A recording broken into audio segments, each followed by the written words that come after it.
नमस्कार। आप देख रहे हैं बिस्तक का खास शो। बाजार में हड़कंप मचा हुआ है और ठीक बजट से पहले बाजार पे आई है करेक्शन। अब ये क्या अपॉर्चुनिटी है या फिर बाजार यहां से और गिरेगा, सबके मन में ये सवाल है। लेकिन इस सवाल का जवाब देने के लिए आज जो खास मेहमान जुड़े हैं वो आपके बेहद ही चहेते हैं और बाजार को देखने का स्टाइल उनका बिल्कुल अलग है। वो बाजार पे बेबाक राय देते हैं। हमारे साथ जुड़े हैं सुशील केडिया साहब, फाउंडर केडियानॉमिक्स के। सुशील जी नमस्कार, बहुत बहुत स्वागत है आपका बिस्तक पे। नमस्कार।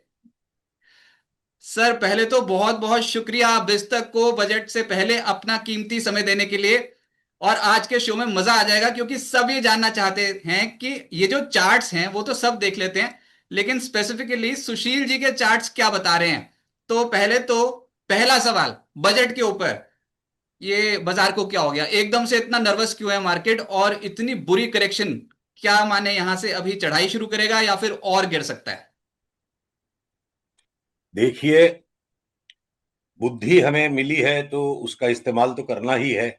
और जितने तरह के प्रश्न संभव है हर व्यक्ति के मन में रहते हैं। पर कुछ प्रश्नों का उत्तर समय के साथ समय और बाजार खुद देते हैं। और कुछ प्रश्नों के उत्तर ना ढूंढ के दूसरे प्रश्नों के उत्तर ढूंढना बेहतर है।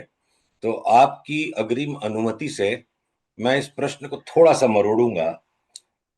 पहले तो हम ये देखें कि बजट सामने एक बड़ा इवेंट आ रहा है, पर वो एक वैक्यूम में अकेला इवेंट नहीं है, और भी संसार में बहुत सी बातें हो रही है। तो सारी चीजों का समागम मिल करके भाव बनता है। और मिनट टू मिनट भावों का ये जो स्पंदन है, भावों की ये जो स्फूर्ति है, इसको ऊर्जा चारों तरफ से मिलती है। तो पहले हम बजट के प्रश्न को साइड में हटाते हैं। तकरीबन पिछले 45-46 बजटों का अगर हम एक स्टैटिस्टिकल कंपाइलेशन करें कि बजट का क्या प्रभाव रहा है बाजार पे, तो मात्र 3 बार पिछले 45 वर्षों में ऐसा हुआ है कि अगर बजट के पहले बाजार बहुत ज्यादा तेज होता जा रहा था तो बजट के बाद भी वो और तेज होता चला गया।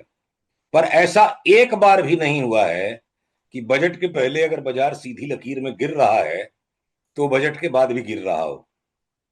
तो अगर हम इसको 3 प्रश्नों में बांटे कि गिरता बाजार अगर बजट के पहले रहता है तो क्या संभावना है कि बजट के बाद बाजार ऊपर जाएगा, तो अभी तक 45 बजटों में से एक बार भी चूंकि ऐसा नहीं हुआ, तो 100% आप कह सकते हो।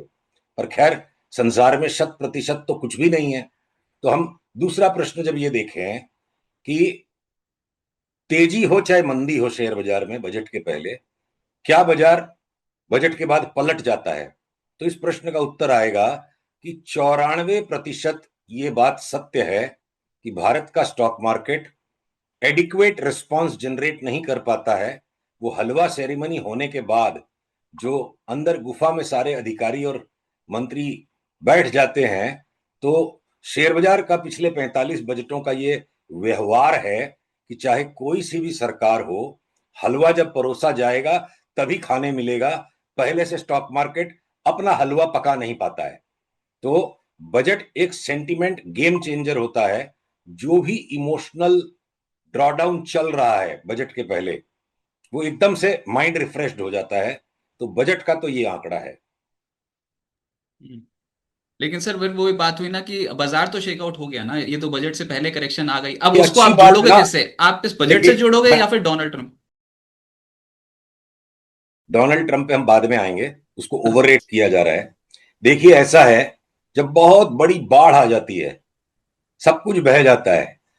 जो मकान कमजोर थे वो ढह गए, जो खपच्चियां पुरानी होके सड़ चुकी थी वो पिघल गई, लुढ़क गई। और रेत जो होती है ना, उससे कूड़ा कचरा सब निकल जाता है। और इतनी बढ़िया रेत बन जाती है, इतनी बढ़िया मिट्टी तैयार हो जाती है नदी के दोनों किनारों पर, कि बड़ी बाढ़ के बाद अगली खेती बहुत तगड़ी होती है। तो उसको शेयर बाजार से अगर आप इस कॉमन सेंस को जोड़िएगा, तो जो भी कच्चे निवेशक थे, एमटीएफ के अंदर जो एक्सेसेस थी, लार्ज लिवरेज पोजीशंस जो बन गई, कहीं पर भी जो बाजार में क्षमता से ज्यादा कमिटमेंट जो थे वो सारे अगर धुल गए एक बार, चाहे रिस्क को कंट्रोल करने में, चाहे कैपेसिटी से ज्यादा बड़ा सौदा है तो ब्रोकर ने उड़ा दिया, तो जैसे बाढ़ के बाद बंजर जमीन भी उपजाऊ हो जाती है, बड़े करेक्शन के बाद बाजार में बड़ी चाल ऊपर बनने की प्रोबेबिलिटी बढ़ जाती है। क्योंकि जो लोग छूट गए हैं वही यहां से 500 पॉइंट बढ़ने के बाद वापस बाजार में कूदेंगे। तो बजट के पहले ये जो कोलाहल कभी भी मचा है, 99 के साल में इस तरह से हड़कंप मच गया था बजट के पहले कि पता नहीं बजट में क्या आएगा। इस बार तो बजट की कोई बात ही नहीं कर रहा है, क्योंकि मार्केट अब क्या, इंफॉर्मेशन सेंसिटिवनेस बाजार की इतनी ज्यादा इंफॉर्मेशन चारों तरफ रहती है कि इंफॉर्मेशन सेंसिटिवनेस बाजार की कम हो गई है। जो भाव के सिग्नल आते हैं, अभी वही सबसे ज्यादा वर्चस्व वाली इंफॉर्मेशन है। तो अगर लोग लुढ़क चुके हैं, सौदा बिखर चुका है, और क्या पता आज की शाम जो हमारी वार्ता हो रही है, आज के जो न्यूनतम स्तर को बाजार वापस छू ले तो छू ले दोबारा, हो सकता है हम बॉटम बना चुके हों। तो न ट्रंप, न भारत का बजट, न कोई संसार की एक घटना इतनी महत्वपूर्ण है कि वो अकेले पूरे बाजार को चला दे। सबसे ज्यादा जरूरी यह है कि मार्केट पोजीशन कहां पे है। देखिए, एक छोटा सा उदाहरण समझिए। आपने भर पेट जम के खाया है और एकदम तृप्ति हो गई है, और उसके बाद आपको कोई देसी घी में बनी हुई, केसर में लिपटी हुई अगर जलेबी भी परोसे, तो आप बोलेंगे भाई अब और नहीं, ये अन्याय मत करो हमारे साथ। और जब भूख कस के लगी हो, आदमी बिलख रहा हो भूख से, और एकदम रिटर्न्स मिली ही नहीं है, तो बिना अचार और पापड़ की खिचड़ी को भी आदमी सपड़ सपड़ करके खा लेता है। तो आज बाजार रिटर्न्स के लिए भूखा है, और कमजोर हाथ छिटक गए हैं। बाजार बाहुबलियों के हाथ में है इस वक्त, और चलती धारा के साथ बहते चले जाना तो बड़ा स्वाभाविक है, पर जो धार के पार जा सके वही धावक है। तो हम टकटकी लगा के बैठे हैं कि किस किस शेयर को हम दबोच पाएंगे, और हो सकता है वो सिग्नल का कंफर्मेशन हमें कल सवेरे मिल जाए, या वो बजट की सवेरे मिलेगा। पर अब बाजार एक रीजनेबली हेल्दी करेक्शन के बाद, देखिए अभी तो सबकी हेल्थ बिगड़ी हुई है, पर जैसे वो दोबारा सुधरेगी, तो इन हाइंडसाइट ये बाजार में एक टेक्निकल टर्म है कि हेल्दी करेक्शन। तो अभी जिसको सही। लेके त्राहिमाम मची है, हो सकता है अगले सप्ताह तक इसी को हम हेल्दी करेक्शन बोल के बाजार 27,000 की चाल निफ्टी पे पकड़ ले। तो हर गिरावट के बाद एक तेजी बनती है, और उम्मीद नहीं छोड़नी चाहिए। लेकिन सर फिर हम, मैंने तो ये सोच ही रखा था कि हम आपको छोड़ेंगे नहीं अगर आपने ट्रम्प के ऊपर कुछ बोला नहीं तो, क्योंकि सर वो तो इतने बड़बोले हैं, बोलते चले जाते हैं, उनको जवाब भी तो कोई देने वाला होना तो चाहिए, आप अपने इशारे में स्टाइल में ये कह समझाओ। रहे हो, आप इशारे में कह रहे हो कि मैं भी ट्रंप की तरह बड़बोला हूं? नहीं, मैं ये कह रहा हूँ कि आप अपने स्टाइल में बताओ, आपको सुनना चाहते हैं लोग। कि मैं ट्रंप के ऊपर सीरियसली मैंने बहुत सोच सारे, रखा था कि अपने स्टाइल में ट्रंप एक बार बताएं कि वो जो कर रहे हैं वो दुनिया भर में हड़कंप भी तो मचाने का काम कर रहे हैं। हमने कौन से ऐसे राष्ट्रपति को ऐसा करते देखा? अब तो लगाए टैरिफ, लगाए नहीं लगाए नहीं ले, उनकी मर्जी। नहीं, कभी किसी ऐसा है कंट्री को देखिए, खरीदना चाहते हैं, कभी किसी कंट्री को। ऐसा है देखिए कि ट्रंप के विषय में बहुत कुछ कहा जा सकता है, वार्ता 1 घंटे भी ना खत्म हो, पर मैं 1-2 मिनट में मेरे मुख्य बिंदु ट्रंप के बारे में कहूं। ठीक है, ट्रंप थोड़े से फ्लैम्बॉयंट और थोड़े अलग किस्म के व्यक्ति शुरू से रहे हैं, अपने व्यवसायिक जीवन में भी, निजी जीवन में भी। तो हो सकता है ना कि अलग अलग परिस्थितियों में इस सृष्टि का जो रचयिता है, अलग अलग पात्रों को अलग अलग चरित्र का निर्वहन करने के लिए चुनता है। वक्त ने अगर उस व्यक्ति को चुना है, तो जैसी विषमता अमेरिका के समाज ने 50, 60, 70, 80 साल की लापरवाही में की, रिकॉर्ड डेफिसिट देता गया अमेरिका, और उस रिकॉर्ड डेफिसिट के बावजूद डॉलर को अगर संसार की सर्वोपरि मुद्रा बना के बैठा रहा, तो एक पॉइंट के आगे जाने की परिस्थिति नहीं थी। क्या पता अमेरिका रातों रात बर्स्ट हो जाए। तो एक चीज ध्यान में रखिएगा, हमेशा ही, अब रावण को हनुमान जी जब आए तो इतनी व्याकुलता हो गई कि उसकी पूंछ में आग लगा दिए, पर जो हनुमान को समझते हैं वो समझते हैं कि वो हनुमान है, किसी अच्छे के लिए आए हैं। तो नजरिया और दृष्टिकोण जैसे समय और परिस्थिति बदलेगा, बदल जाएगी। मैं एक चीज कहूं, अगर किसी नगर का सेठ दीवाला पीटने वाला है, और नगरवासी अगर उसका मजा ले रहे हैं, आनंद ले रहे हैं, तो उससे बड़ी कोई मूर्खता नहीं होगी। क्योंकि जब नगर सेठ उलटता है, तो पूरे नगर में तबाही मचती है। नगर सेठ के पीछे कितने और उल्टेंगे और कितने और लोग दबेंगे। तो कभी भी किसी एक बड़ा खंभे के गिरने से बहुत कुछ तहस नहस हो सकता है। तो अगर अमेरिका बैंकरप्ट यहां हो जाता, तो अनइमेजिनेबल कैलामिटी संसार के हर व्यक्ति को भोगनी पड़ती। और उसके कंपैरिजन में अगर एक व्यक्ति ने इतनी बड़ी हिम्मत कर ली कि पूरे संसार का सामना कर रहा है, तो देखिए मैं आंकड़े टेबल पर रखकर बात करूंगा। जो टैरिफ बढ़ते हैं कभी भी किसी भी कंट्री के, तो बेसिकली क्या करती है सरकार, कि सरकार अपने किताबों पे जो घाटे को लेकर चल रही थी, सरकार कहती है कि मेरा घाटा बेकाबू हो रहा है, इससे मेरे सारे मैक्रो बिगड़ जाएंगे, तो ये घाटा मैं अपने देश के नागरिकों के ऊपर डालता हूं। इंडिविजुअल्स की बैलेंस शीट में से वो घाटा कैसे आएगा कि टैरिफ लगने पर अमेरिका के अंदर हर चीज की कीमत बढ़ेगी, और वो कीमत बढ़ेगी तो सरकार वो जगह बना रही है कि जो वो समाज नालायक निकम्मा हो गया था, उनकी ही कोका कोला उनके ही देश में हमारे देश से 3 गुना दाम पर बिकती है, जिसको हम परचेजिंग पावर पैरिटी कहते हैं। जो मैकडोनल्ड का बर्गर इंडिया में जितने पैसे में बिकता है, रुपी टर्म्स में अमेरिका में वो 3.5 गुना उसकी कीमत है। तो इतना इनएफिशिएंट वो समाज हो चुका था घाटा दे दे करके, कि हमारे यहाँ नल की टोटी जितने पैसे में रिपेयर हो जाएगी, उससे 10 गुना पैसा वहां का प्लम्बर लेगा। तो वो लाइफस्टाइल नहीं थी, हर आदमी ज्यादा खर्च कर रहा है और हर आदमी ज्यादा पैसे चार्ज कर रहा है। It is an inefficient economy, and it has happened कि 50-60 साल तक किसी भी प्रकार की लाज शर्म के बिना आपने आने वाली भविष्य की जनरेशन से बोरो कर करके खूब पैसा उड़ाया। तो अगर एक ट्रंप खड़ा है, हनुमान जी अपनी पूंछ में आग लगवाने तक को तैयार हैं कि हमें सीता मैया को बचाना है, तो सीता मैया जब बच जाएगी तो इसी ट्रंप को तब लोग पहचानेंगे। अभी तो रावण की लंका के अंदर हनुमान है, रावण की लंका में वो हनुमान है। तो जो घाटा अब इंटरनली वो शिफ्ट कर रहे हैं, जिसके प्रमाण आने लगे हैं, और ये इकोनॉमिक मैक्रो इकोनॉमिक्स की थ्योरी के साथ बिल्कुल इन लाइन है। लास्ट 3-4 महीने में जो भी आंकड़े इकट्ठा हो पाए हैं, जितने भी टैरिफ अभी तक बढ़ गए दूसरे राष्ट्रों पर, उसका 96% पास ओवर अमेरिकन कंज्यूमर को हुआ है। खाली 4% का नुकसान प्राइसिंग में नेशंस एक्सपोर्टिंग इनटू अमेरिका हुआ है। इंडिया जैसे देश के साथ अभी तक पूरी ट्रीटी बन नहीं पाई है, तो हमारे एक्सपोर्ट्स का वॉल्यूम एक बार गिर गया।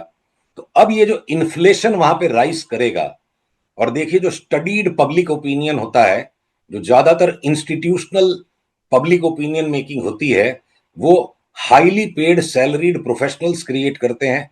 कोई उनकी भर्त्सना नहीं हो रही है। हमें मार्केट के हर सेगमेंट की साइकोलॉजी और मोटिवेशन को समझना होगा मार्केट को समझने के लिए। तो इंस्टीट्यूशनल रिसर्च एक तो लगार्ड होती है, लेट से आती है। दूसरी तरफ प्रोटेक्ट योर जॉब फर्स्ट के मोटिवेशन से कम्युनिकेशन जनरेट होते हैं। तो अगर सारी किताबी बातों पे 4 महीने से भ्रम बना हुआ है कि फेड तो बेचारा हो गया और फेड के पास कोई रास्ता नहीं है, उसे तो रेट्स घटाते रहना पड़ेगा। अरे अपने पांव पे कभी कोई कुल्हाड़ी मारता है? पिछले 4 महीने से हम लगातार सारे पब्लिक मीडिया में स्ट्रॉन्ग व्यू एक्सप्रेस कर रहे हैं कि ये सारा कंसेंसस बर्स्ट हो जाएगा और यूएस इंटरेस्ट रेट्स ऊपर जाएंगे। 4 दिन पहले वो ब्रेकआउट बड़ा आ गया 10 ईयर यील्ड पे, और हम लगातार मेंटेन कर रहे हैं कि हमारी independent chart reading 1 year, 2 year, 5 year, 10 year, 30 year rates पे ये है कि बहुत बड़े स्तर पर यील्ड्स ऊपर चले जाएंगे अक्रॉस द यील्ड कर्व। तो इसका सर क्या यहाँ पर मतलब एक होगा? सवाल है, यहाँ पर एक सवाल है। फिर डोनाल्ड ट्रंप ने तो मुकदमा ठोक रखा है अपने ही फेड के चेयरमैन के खिलाफ, और मुद्दा तो यही है ना कि उन्होंने इंटरेस्ट रेट नहीं घटाए हैं, इसलिए उनको इनएफिशिएंट बता रहे हैं। तो अगले साल मैं कोई उस पे उनका ही नॉमिनी आ जाएगा वहां पर, कोई तो वो मैं नुमाइंदा उस आ पे जाएगा, वो मैं इंटरेस्ट उस रेट पे घटाएगा। 1 मिनट के बाद आऊंगा। मैं उस पे 1 मिनट के बाद आऊंगा। बड़ा रोचक प्रश्न आपने पूछा है। मेरी इस बात को पूरा करने दीजिए। बहुत ज्यादा फायदे की बात आपके व्यूअर्स के लिए मैं बता रहा हूं। तो जी। अगर जब पूरा यील्ड कर्व ऊपर जाता है, not just one component of the yield curve, कि औसतन पैसे की कीमत अक्रॉस द बोर्ड बढ़ गई, तो अमेरिका में भाव बढ़ जाएंगे। और उसको ट्रैक करने के लिए ट्रंप साहब राजनीतिज्ञ हैं और सारे संसार के साथ इस वक्त तो कृष्ण की लीला रच रहे हैं। छद्म साम दाम संड भेद सब कुछ करके वर्ल्ड के 180 कंट्रीज से उलझे हुए हैं। उस पर हम 1 मिनट बाद आते हैं। परंतु अगर ये यील्ड कर्व ऊपर जाता है, तो ऑलरेडी अमेरिका में आने वाले इन्फ्लेशन पर लोगों ने बेट लेना शुरू कर दी। 3 दिन पहले संसार के सबसे बड़े फंड ब्लैक रॉक ने अगर यील्ड कर्व के फार एंड को बेचना शुरू कर दिया और नियर टर्म में पैसा डालने लग गए, तो ओपनली संसार के सबसे बड़े फंड ने पैसा लगाना इस बात पे शुरू कर दिया है कि रेट्स ऊपर जाएंगे। दूसरी बात, जब ये रेट्स ऊपर जाएंगे, और साथ में मैं आपको चौंकाने वाली बात कहूं कि क्षण भर के लिए 3 से 6 महीने के लिए जो भी करेंसी मार्केट्स में हड़कंप आना है, एक बार येन हो सकता है 25% अप्रिशिएट कर जाए और सारे संसार का सट्टा बिगड़वा दे, गोल्ड सिल्वर के बबल में पंक्चर लगवा दे, और क्या पता इक्विटी मार्केट्स में भी वर्ल्ड वाइड 15% तक का करेक्शन आ जाए। तो उसके बाद क्या? उसके बाद हमें लगता है कि आप 3-4 साल का व्यू लो, तो डॉलर इंडेक्स चीख रही है कि इसको बहुत ज्यादा ऊपर जाना है। तो ब्याज की दरें जो है, वो पैसे को इस्तेमाल करने का कॉस्ट है, वो ऊपर जाएगा। और पैसे की खुद की कीमत बढ़ जाएगी जब डॉलर इंडेक्स बढ़ेगा। तो ऐसी कंडीशन में जो बाकी के स्टोरेज ऑफ वेल्थ वाले एसेट्स हैं, हम गोल्ड सिल्वर पे पिछले 6 महीने में कहो करीब करीब कि हम दिल जले हैं तो भी गलत नहीं होगा। हम बहुत जल्दी गोल्ड सिल्वर की तेजी में आए और वक्त से पहले हम निकल गए, काफी कुछ कमाया, पर जो बेतहाशा पैसा अभी गली गली में चलने वाला आदमी कमा रहा है। अब हमारे इलाके का पान वाला भी चांदी की सिलबट्टी लेकर के रखा हुआ है कि अब तो आगे से हम जो है चटनी चांदी के ही बर्तन में पीसेंगे, तो उसको छोड़िए। तो सारांश में इस बात को मैं समेटूं एक पल की और आपके उस प्रश्न पे आऊं। अगर पूरे वर्ल्ड को ये घबराहट है कि ये टैरिफ वॉर सब कुछ बर्बाद कर देगा, तो देखिए मोहब्बत में और जंग में कहा बहुत कुछ जाता है। और राजनीति में तो मोहब्बत और जंग दोनों है। एक तरफ आप मोहब्बत कर रहे हो अपने आवाम से और दूसरी तरफ आप जंग लड़ रहे हो अपने बाकी सारे प्रतिद्वंदियों से। तो मोहब्बत, जंग और राजनीति तीनों में कहा कुछ जाता है, किया कुछ जाता है। छद्म प्रकृति का बनाया हुआ एक ऐसा ऐसा हथियार है जिसके कारण संघर्ष कम हो जाता है। तो छद्म तो चलेगा, और ट्रंप कहेंगे कि हम अपने फेड चेयरमैन को ये करेंगे और वो करेंगे। क्या करता है उसको देखिए, क्या कहता है उसके अंदर में पकड़िए कि चार्ट की चाल किधर चल रही है। तो मैं इतनी सारी बातों का बॉटम लाइन क्या है, 12-15% का ग्लोबल इक्विटी करेक्शन और सीरियस डिमाइस ऑफ मेटल्स, और जिसके फल स्वरूप जो पूरे संसार की एनर्जी डायनामिक्स अब बदल गई है वेनेजुएला के कब्जा में आ जाने के बाद। और सऊदी अरेबिया तो ऑलरेडी वहां उनकी अपनी कोई मिलिट्री नहीं है, अमेरिका की मिलिट्री उनको मिलिट्री प्रोवाइड करेगी। तो जो सारे संसार के एनर्जी डायनामिक्स सब बिल्कुल अमेरिका के हाथ में आ गए हैं, और एनर्जी के प्राइसेस को एडजस्ट करके सारे संसार पे एक इनडायरेक्ट टैक्सेशन जो चलता है। अब हम लोग क्रूड ऑयल पे एक कॉन्ट्रेरियन व्यू काफी समय से लेके बैठे हैं कि 52-53 डॉलर की मंदी नहीं है, और किसी भी टाइम अप ट्रेंड शुरू हो गया तो क्रूड उछल के $100 भी हो जाएगा। और $100 होने से संसार में मंदी नहीं आएगी, संसार में नई तेजी के पदार्पण की आहट होगी। क्रूड के अंदर बेफाम तेजी चलना, क्योंकि क्रूड और ब्याज की दरें बिजनेस का कॉस्ट है, और अंडरलाइंग बिजनेस स्ट्रांग होगा तो ही कॉस्ट ऑफ डूइंग बिजनेस बढ़ेगा। कॉस्ट ऑफ डूइंग बिजनेस जिस दिन जीरो हो गया था, क्रूड का भाव जब जीरो आया था, उस दिन संसार जीरो बटा सन्नाटा था। पूरे संसार में मृत्यु का आतंक फैला हुआ था, हर आदमी अपने घर में दुबक के बैठा था। तो कभी भगवान से मत मनाइए कि क्रूड का भाव घटे, क्योंकि वो घटेगा तो सबकी आय घट जाएगी। सबकी आय बढ़ रही है इसीलिए क्रूड के भाव बढ़ेंगे। तो सारांश मेरी बात का ये है कि जो भय चारों तरफ वर्ल्ड में बन गया, तो देखिए पुरानी कहावत है, fear is the ultimate aphrodisiac of a bull. और इतना भय बनने के बाद भी अगर भाव टूट नहीं रहे हैं चीजों के, तो रिलेटिव एडजस्टमेंट एसेट प्राइसेस में आना चाहिए। 10-15% का एक सामान्य करेक्शन अमेरिका के इक्विटी मार्केट में आ जाए, और उसके बाद अमेरिका का इक्विटी मार्केट एक नई अनोखी तेजी पकड़ जाए। क्योंकि ये जो जिगरे वाला काम किया है, बहुत बड़ा कोर्स करेक्शन है। हर एक पुराने प्रेसिडेंट की तरह जो चल रहा है चलते रहने दो, अमेरिका बेशर्मी से घाटा मारता रहेगा, वो न करके अगर ये युग पुरुष वाला काम कर रहा है कि मैं हमारे समाज की गलतियों को सुधारूंगा, और उसके लिए जो टैरिफ बढ़ रहा है उसके लिए बाकी की सारी कंट्रियां जो लड़ रही हैं, वो भय इसी बात का नहीं है कि हमारा बाकी सब कंट्रीज के कंपैरिजन में हमारी रिलेटिव कॉम्पिटिटिवनेस कम नहीं होनी चाहिए, उसकी लड़ाई है।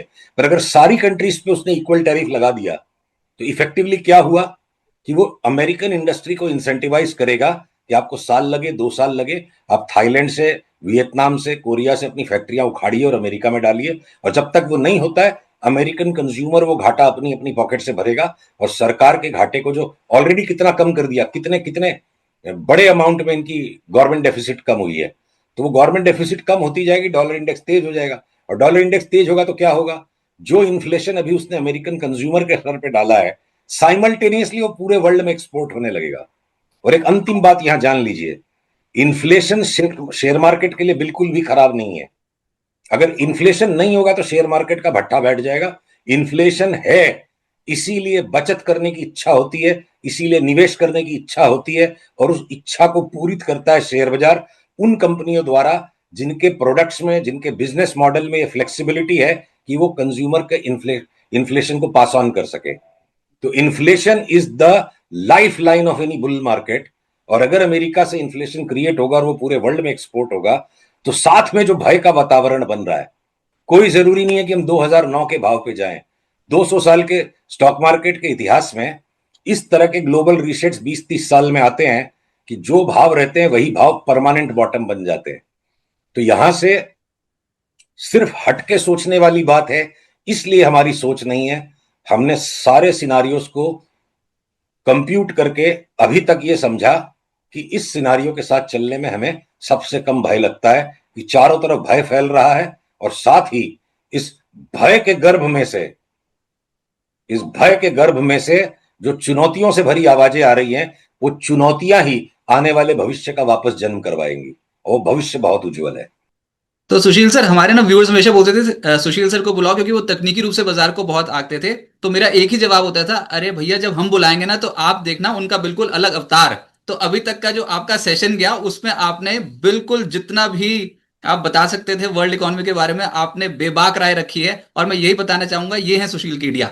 अब जो आप सुनना चाहते हो तकनीकी रूप से बाजार कैसा लग रहा है, सोना चांदी कैसा लग रहा है, कॉमोडिटी मार्केट में तेजी आएगी, इक्विटी मार्केट में तेजी आएगी, कहां बनेगा पैसा, तो वो सुशील सर के चार्ट से पता लगेगा। तो सर चार्ट शेयर कर दीजिए। मैं ना पूछता चले जाता हूं। पहले तो निफ्टी कैसा लग रहा है? बहुत भयंकर बिकवाली हो चुकी है। तो देखिए, निफ्टी की ये चार्ट आपके स्क्रीन पे अगर है, ये आवरली चार्ट है, और इस बिंदु से 26,500 से जो आज का न्यूनतम स्तर आया, इसको हम मोरलेस एक कंप्लीटेड 5 वेव मानते हैं।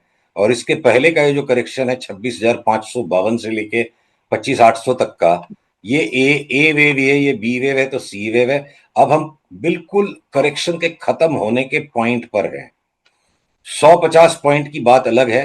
तो जब तक ये रेड लाइन नहीं टूटती है डाउनवर्ड स्लोपिंग, जिसकी वैल्यू करीब 25,270 है, तो थोड़े सहमे रहना चाहिए। पर कल परसों में जब अगर ये आंकड़ा टूट जाएगा, तो हम इसके बाद वापस एक 27,000 तक की तेजी का निफ्टी पे दांव लगा लेंगे। साथ ही में आपको चलते चलते अगर बैंक निफ्टी की भी चार्ट दिखाऊं, तो देखिए बैंक निफ्टी की चार्ट के अंदर में आगे चल के थोड़े गंभीर बिंदु आएंगे, पर उसमें थोड़ा समय है। उसके पहले पहले की चार्ट को आप ये देखो, ये भी जिस तरह से आज बिल्कुल खून खराबा होने के बाद जितना शार्प रिबाउंड इसने दे दिया, और अब उसका एक करेक्शन आया है।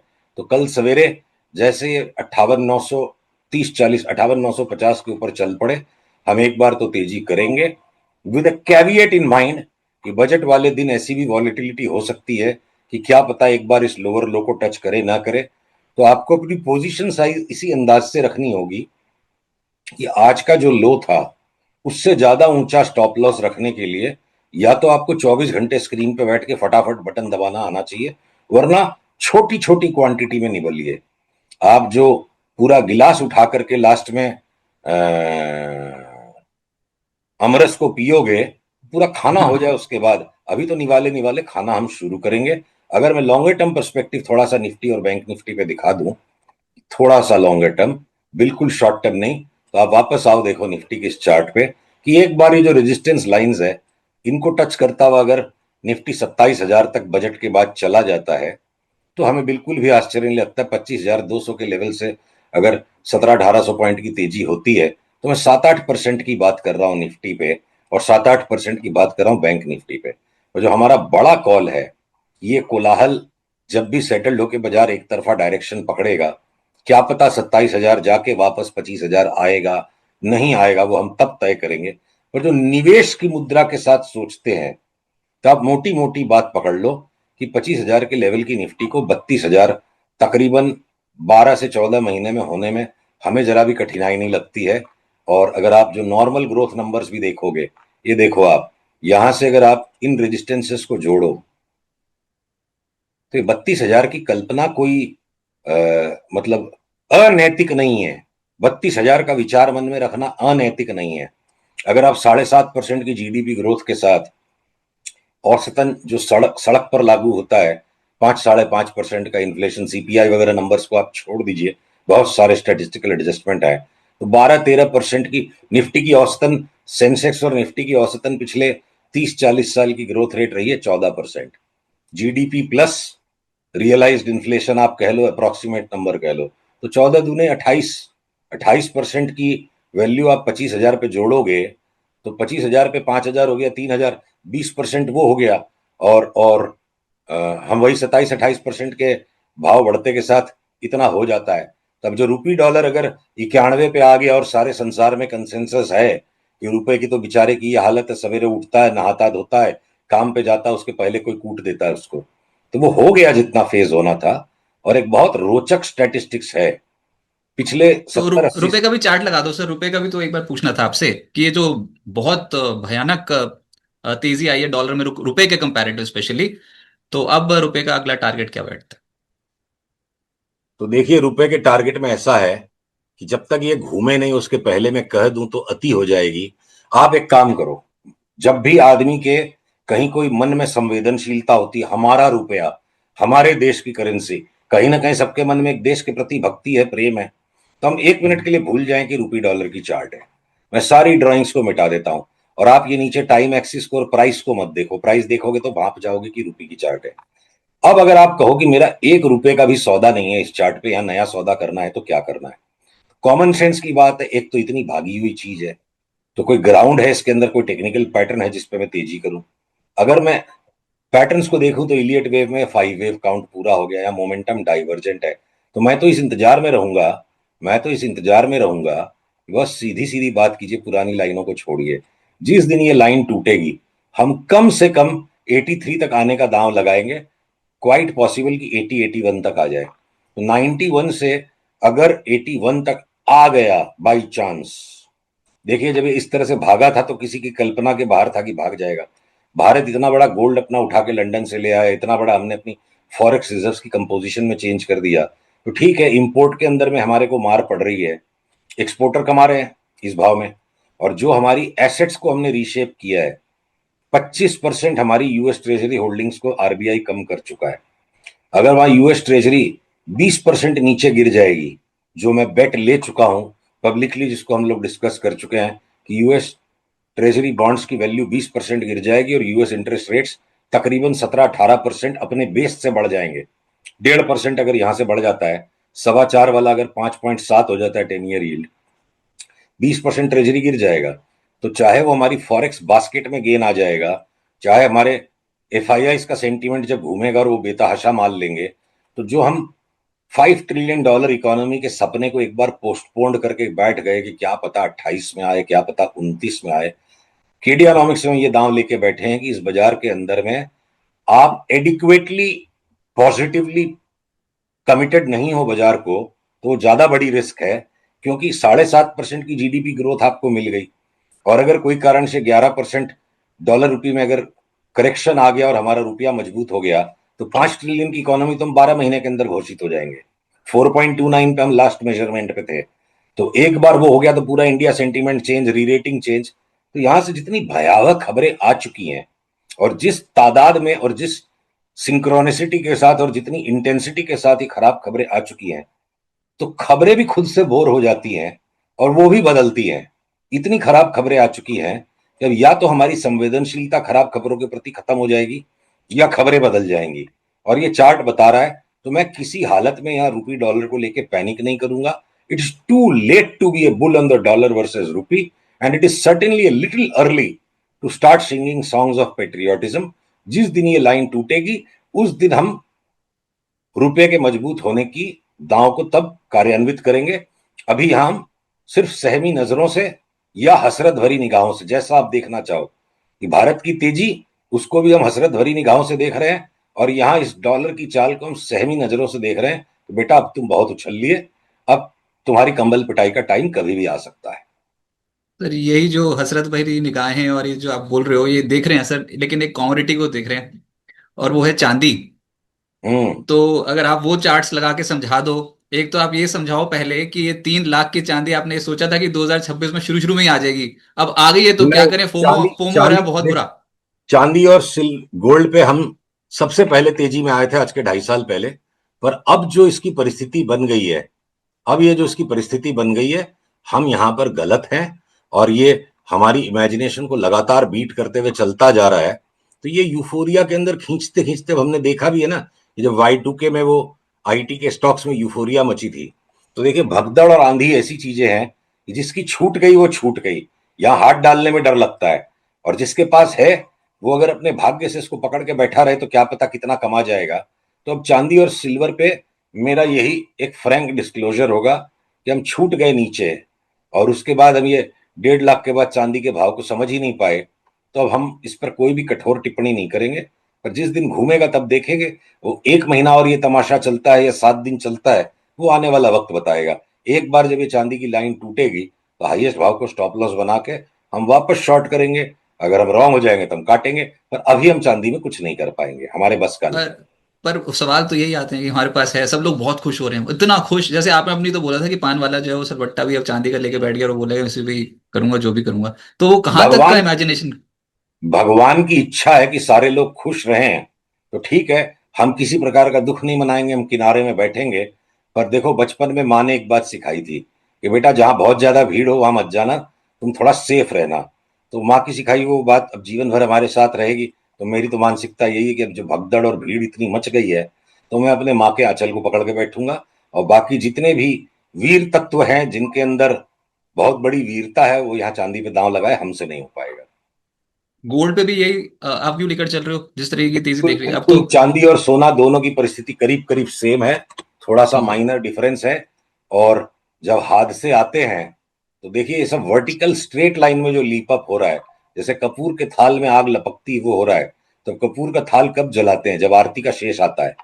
तो कपूर के थाल में जैसे आग लपकती है, ये न डीजल की आग है न पेट्रोल की आग है, वे कपूर के थाल वाली आग है। तो हम तो प्रसाद खाएंगे भैया, अब आरती के अंदर में इतने गर्म थाल को पकड़ना हमारे बस का नहीं है।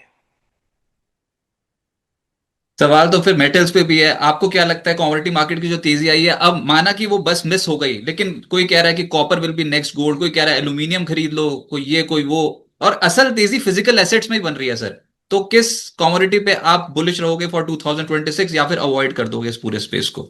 मैं कॉपर पे एक आपको जवाब दूं, और उसके बाद मैं आपको बताऊंगा कि किन कमोडिटीज पे हम बड़ी तेजी खेलेंगे जब सिल्वर गोल्ड हमारा छूट गया।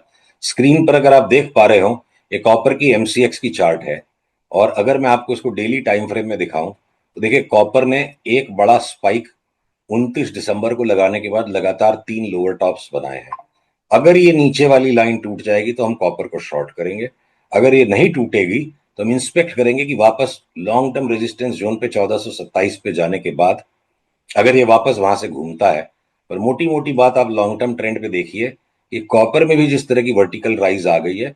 अब मैं, आपका इंटरव्यू बहुत लंबा हो जाएगा अगर मैं 5 मिनट कॉपर के एनालिसिस में जाऊंगा। हमारी समीक्षा क्या और धारणा क्या है वो आपको 2 लाइन में बताऊं कि अगर हमें कॉपर में 30% का फॉल मिल गया, और वो आएगा तो बहुत शार्प फॉल आएगा, महीना भी नहीं लगाएगा, 1 महीने के अंदर अंदर 30% धड़ाम हो गया, तो हम उस फॉल में जब सारी दुनिया बेच रही होगी और वहां पे भी लोग हमारा उपहास ही करेंगे, हम उस वक्त इस पे दांव लगाएंगे, वरना हम कॉपर को छोड़ देंगे। हमने बड़ा बेट लिया नेचुरल गैस पे कि ये 3 से 4 महीने में डबल हो जाएगा, तो 35% की चाल तो इसकी 2-3 दिन में आ गई। बहुत वॉलेटाइल है। हमारी थीसिस सिंपल है कि जब मेटल्स में एक राउंड का जब स्पेक्युलेटिव बबल बन जाता है, उसके बस्ट होने के पहले पहले एनर्जी कॉम्प्लेक्स में स्पेक्युलेटिव एनर्जी एंटर हो जाती है। और उस अनुसार हमने वहां चार्ट्स को अपना अवलंबन बनाकर, अपना सहारा बनाकर वहां दांव लिया नेचुरल गैस में। और जो सबसे ज्यादा बोरिंग कमोडिटी है, आज अमिताभ बच्चन बने हुए सोना चांदी, और आपने एग्री कमोडिटीज को मुकरी, पेंटल या असरानी का दर्जा दिया हुआ है, तो उनके बिना भी सिनेमा पूरा नहीं होता है। सारे 9 के 9 रस चाहिए अच्छे सिनेमा के लिए।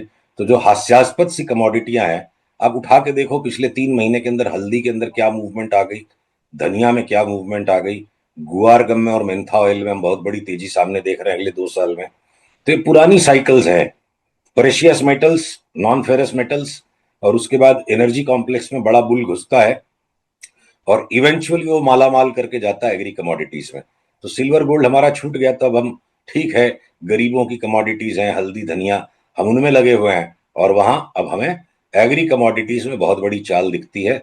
तो जो एग्री कमोडिटीज प्रोड्यूस करने वाले स्टॉक्स हैं, उनको हम बहुत गहराई से देख रहे हैं। राइट, तो वो स्टॉक्स कौन से होंगे फिर जो आपके रडार पर हैं और जहां पर जो आप आएंगे तब आएंगे, पहले से उनको कंजेक्चर बनाना कि अब केपीआर मिल्स क्या, आज मैं बोल के जाऊं फिर आप मेरे को साल भर बाद ही याद करोगे। तो फिर जब जो चीज नहीं सामयिक होगी नहीं। तब होगी। एक ब्रॉड ट्रेंड हम ये ले रहे हैं कि अगले 2-2.5 साल एग्री कमोडिटीज बहुत सरप्राइजिंग अपमूव क्रिएट करेगा। वाकई भी एक उम्मीद करते हैं एक आपको। सेक्टर एक सेक्टर में अपनी तरफ से जोड़ दूं, अगर आपके हाथ में 2 मिनट सर की टाइम खुशी हो। से, यस, हाँ जी। साल भर पहले हमने ये दांव लिया था कि आग का दरिया है, डूब के जाना होगा, कि चारों तरफ भय का वातावरण बनेगा और उसमें एफएमसीजी स्टॉक्स बिल्कुल सेफ बेट होंगे, सेफ हेवन बाइंग आएगी। अब उसके बाद जो जीएसटी का रैशनलाइजेशन, इनकम टैक्स में छूट मिल करके अब जो कंजम्पशन स्टोरी को लोग इंडिया में देख रहे हैं, तो जो व्हाइट गुड्स के भी स्टॉक्स में थोड़ी सुरसुराहट आई। और अब करीब करीब जिस जिसको एसी लगाना है या फ्रिज नया लेना वो ले लेंगे।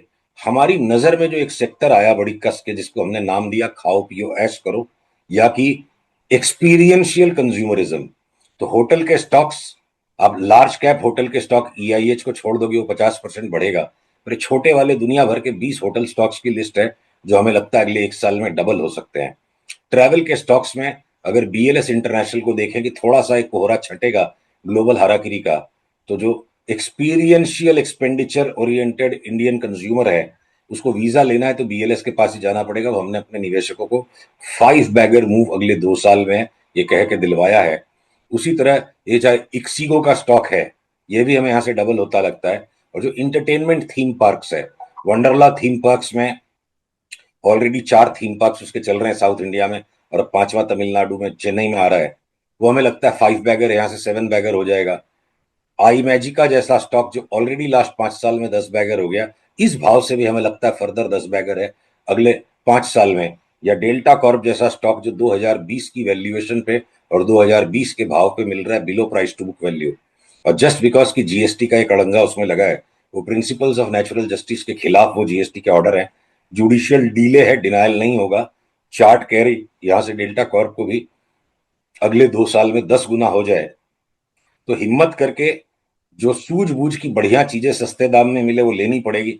जब मोमेंटम आएगा फिर डेल्टा कॉर्प में लोग ए ग्रुप में सट्टा खेलेंगे, तो वो तब का खेल होगा। तो बहुत बढ़िया वैल्यू इन्वेस्टमेंट्स करने के अपॉर्चुनिटीज सारे एक्सपीरियंशियल कंज्यूमरिज्म के सेक्टर में, चाहे वो आपके फूड चेन्स हैं, ये जो साउथ इंडिया और वेस्टर्न इंडिया की जो मैकडोनल्ड्स की चेन को रन कर रहा है, मैं नाम स्लिप कर रहा है मुंह से, वो हमें 5 बैगर लगता है। या जुबिलेंट फूडवर्क्स यहाँ से 3 गुना हो जाए।